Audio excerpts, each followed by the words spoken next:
পরম করুণাময় মেহেরবান আল্লাহর নামে শুরু করছি।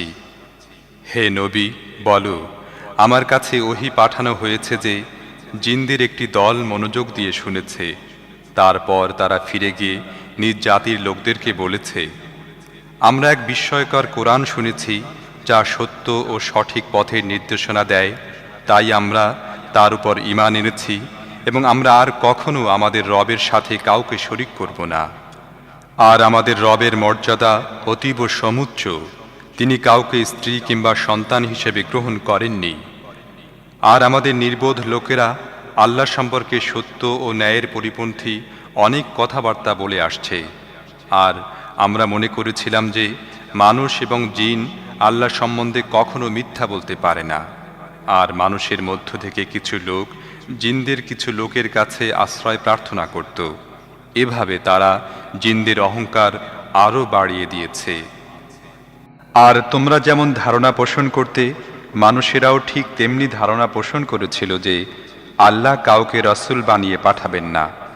আর আমরা আসমানে অনুসন্ধান চালিয়ে দেখেছি, তা কঠোর প্রহরী ও উল্কাপিণ্ড দ্বারা পরিপূর্ণ।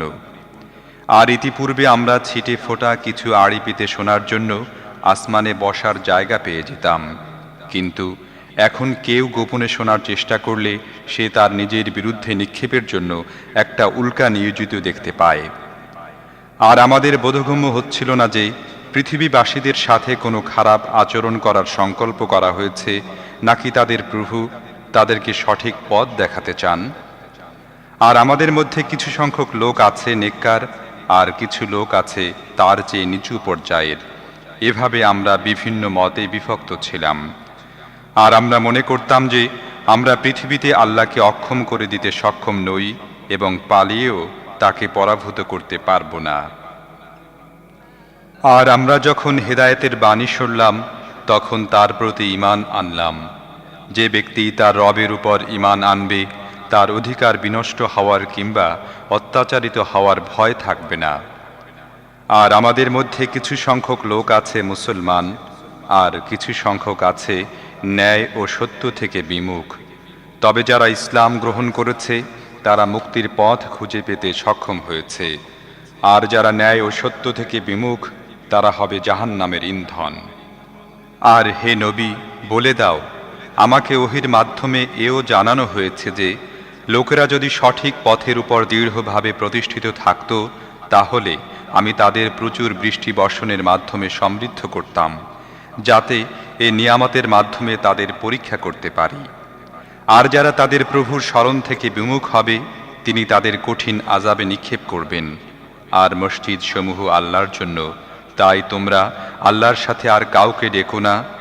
আর আল্লাহর বান্দা যখন তাকে ডাকার জন্য দাঁড়ালো, তখন তারা সবাই তার উপর হামলা করতে উদ্যত হল।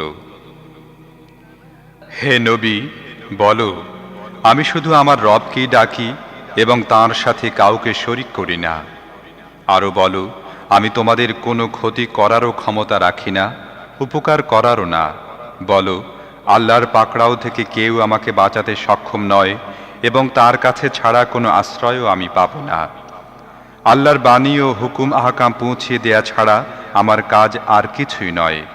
এরপর যারাই আল্লাহ ও তার রসুলের কথা অমান্য করবে, তার জন্য রয়েছে জাহান্নামের আগুন। এ ধরনের লোকেরা চিরকাল সেখানে থাকবে।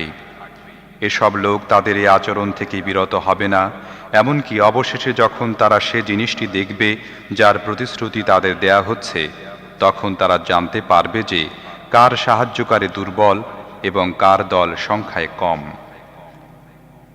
বলো, আমি জানি না যে জিনিসের প্রতিশ্রুতি তোমাদের দেয়া হচ্ছে তা নিকটে, না তার জন্য আমার রব কোনো দীর্ঘ মেয়াদ স্থির করেছেন।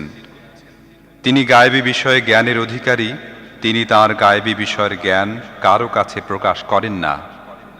তবে যে রসুলকে গায়েবী বিষয়ের জ্ঞান দেওয়ার জন্য মনোনীত করেছেন তাকে ছাড়া, তিনি তার সামনে ও পিছনে প্রহরী নিয়োজিত করেন, যাতে তিনি নিশ্চিত রূপে জানতে পারেন যে রাসূলগণ তাদের রবের বাণীসমূহ পৌঁছে দিয়েছেন। তিনি তাদের গোটা পরিবেশ সম্পর্কে সম্পূর্ণ অবহিত, আর তিনি প্রতিটি জিনিস গুণে গুণে হিসেব করে রেখেছেন।